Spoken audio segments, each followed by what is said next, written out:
Yaqinda qizuv ish bo'lib qoldi. Ketayotgandim, yo'lda ketayotgan paytimda endi odamlar o'tadigan joy yerda 500 so'm pul yotibdi.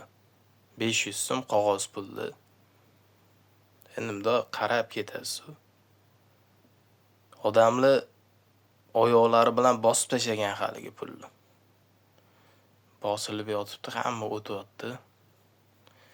Endi hozir bilasiz 500 so'm qog'oz pul muomaladan chiqarilgan. O'rniga 500 so'mlik tangalar chiqqan hozir. Endi u pul hech kimga kerak emas bo'lgani uchun yerda yotibdi-da. Shu pulni da yerdan oldim-da. Sal chetroqda ko'rinadigan teparoq joy bor ekan. O'sha yerga qo'yib qo'ydim. Yo'lda yurib ketyapman. O'sha 500 so'm bilan bo'lgan voqealar esimga tushib ketyapti-da. Kadr aylanyapti. Bir paytlar bo'lgan shu 500 so'm bilan bog'liq bo'lgan voqealar shunaqa kadrlar o'tyapti xayolimda. Og'aynim endi yosh bo'lganmiz, kichkina bo'lganmiz o'sha paytda. Yana bitta o'rtog'imdan 500 so'm qarz olgan. 500 so'm qarz bo'lib qolgan. Ikkalasi ham endi o'rtog'im meni. U 500 so'mni ber degan bermagan. Ertaga beraman, indinga beraman, bir haftadan keyin beraman. Bir oydan keyin beraman, shunaqa o'tirgan. Bu qarz bergan o'rtog'im menga aytayapti-da. Sen aytib ko'rgan, shu 500 so'mni bersin qaytarib, yo birga boraylik, so'raylik. Sen ham men bilan birga borgan dedi. Endi u ham o'rtog'im, bu ham o'rtog'im. Men ham bordim birga. Endi bu so'rayapti. Endi bu undan oldin aytib ketyapti. Sen ham aytgan bir og'iz shu 500 so'mni berib yubor. Boshqa degan endi seni ham hurmatingdan qilib berib yuborar, boshqa u bu deb. Men aytdim, endi berar endi. Bordik. Chiqdi haligi o'rtog'im. Salom alaykum qildik, boshqa qildik. Endi bu qarz bergan o'rtog'im so'rayapti 500 so'm pulini. 500 so'm qarzing bor edi o'rtoq, qancha bo'lib ketdi? Shuni qaytarib ber endi. Deb menga qarab qo'yapti-da. Keyin men ham aytdim, endi qarzing bor ekan, shuni berib yubora qol, endi ancha bo'lib ketibdi-yu dedim. Misol qayerdan ham shu gapni aytibman deyman-da endi o'sha paytda. Haligi qarz bo'lib qolgan odam og'aynimni oldida endi men ko'ziga yomon ko'ringandek bo'lib qoldim. Xuddi men bu bilan birga qarzini so'rab kelgandek bo'lib. Ular keyinchalik o'sha oldi berdisini ham qivordi, 500 so'mini qaytarib berdi, boshqa bo'ldi-yu. O'shanda men bir og'iz mayli qaytarib bera qol, 500 so'm olgan ekansan degan gapimga nariga o'rtog'im mendan xafa bo'lib qoldi hisob. 500 so'm pul. O'sha yerda yotgan hozir odamlar oyog'i bilan bosib ketayotgan 500 so'm pul. Yana bitta shunga o'xshash voqea bo'lgan. Unda 500 so'm puldan o'sha paytda garov o'ynashgan. Endi u og'aynilarim emas, boshqa o'rtoqlarim 500 so'm puldan garov o'ynashgan.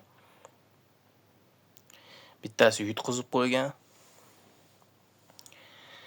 500 so'mini bermayman degan, bu yutqizding beraman degan. Juda qalin qadrdon o'rtoqlar edi-da, haligi ikkita juda qalin o'rtoqlar edi.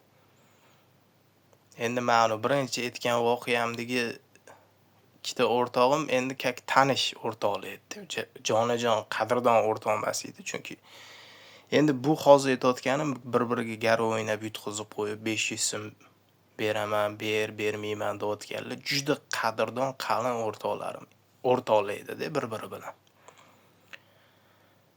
O'sha ikkita o'rtoq Shunaqa urushishgan 500 so'm pulli deb bir-birini labini yorib, burnini qonatib. Keyin bir-biri bilan yuz ko'rmasam bo'lib ketishgan. 500 so'm pulli deb. Qadrdonmiz, juda jonajonmiz, boshqamiz, jigarim, yaqinim deb bir-biri bilan yurgan qadrdon o'rtoqlar 500 so'm pulli deb. Menimcha hozir ham gaplashmasa kerak ular. Hozir o'sha pul bitta parcha qog'oz yerda yotibdi-da. Odamlar ustidan bosib o'tib ketyapti. Men o'zimda ham bo'lgan endi o'sha paytlarda 500 so'm pul bilan ham 300 so'mini ishlatib 200 so'mini yig'adigan paytlarim ham bo'lgan. 300 so'mini ishlatardim, 200 so'mini yig'ib qo'yardim. Endi 200 so'm ham yaxshi pul edi-da, bundoq qaraganda. Keyin vaqtlar o'tdi, sekin-sekin 500 so'm ham qadrsizlanib. U qadrsizlanayotgan paytda eng katta pul 1000 so'm edi-da. Yo'l kiraga shu pulim yetmay qolgan vaqtlar bo'lgan. Havo yaxshi bo'lsa, o'zim sekin deb qulog'imga naushnik taqib olib uyga kelardim.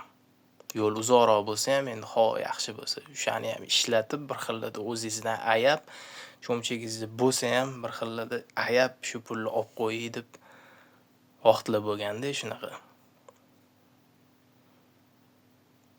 Bir kun ham o'sha zaril bo'lib qoldi-da, pulimni ishlatib qo'ygan ekanman. Yo'l kira o'sha payt bilmayman necha pul edi. 150 so'mmidi, 200 so'mmidi yo'l kira o'sha payt. Xullas bitta hot-dog sotadigan amaki bor ekan. Hot-dog emas, pirashka, gumba, menimcha hot-dog ham sotsa kerak. Shu amaki bor edilar.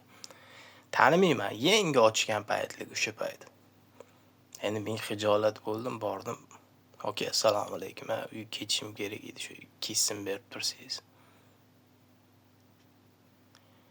Endi o'zim ham ketaverardim, havo yaxshi bo'lmaganmi o'sha payt.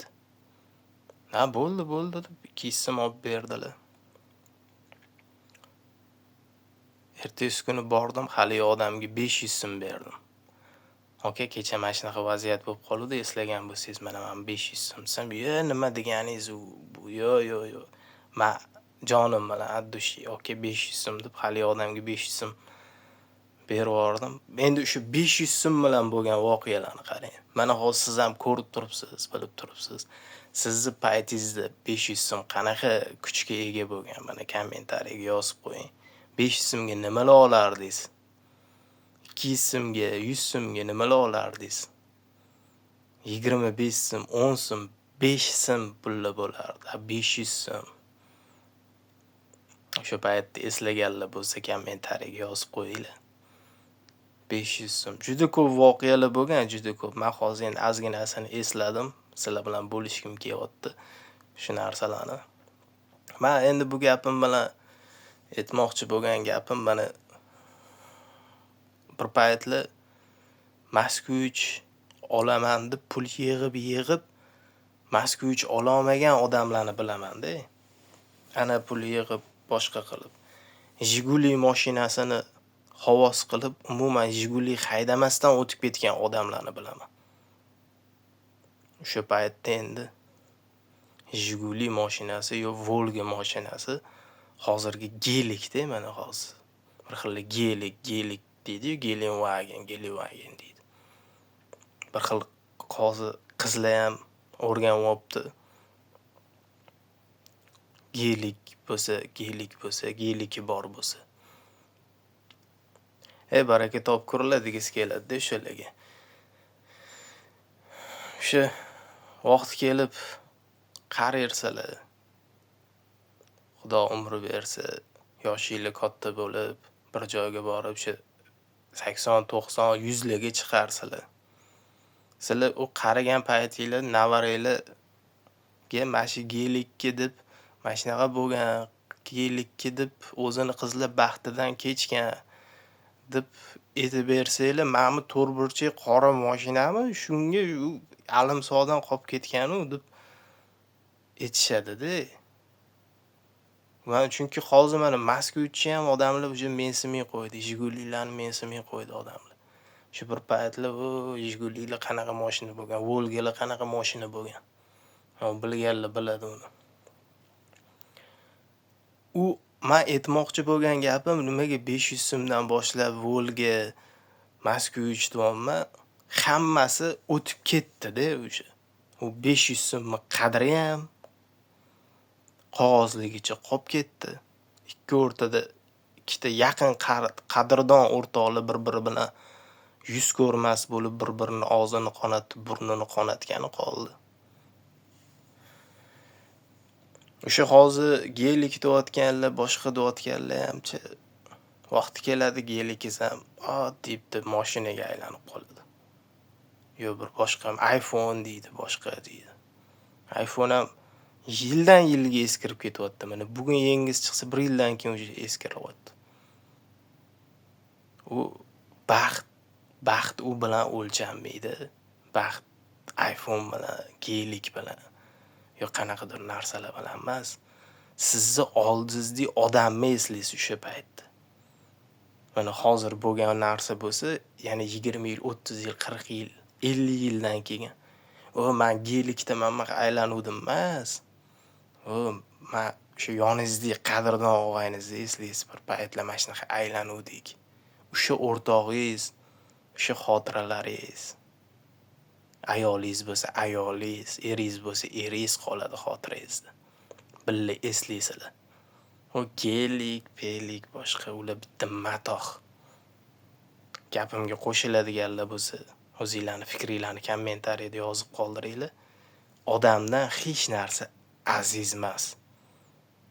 Bu dunyoda joningizni kuytirishingizga, siqilishingizga, o'ylab yuragingizni ezib, boshingizni devorga urishingizga bu dunyoning hech qanaqa matohi arzimaydi.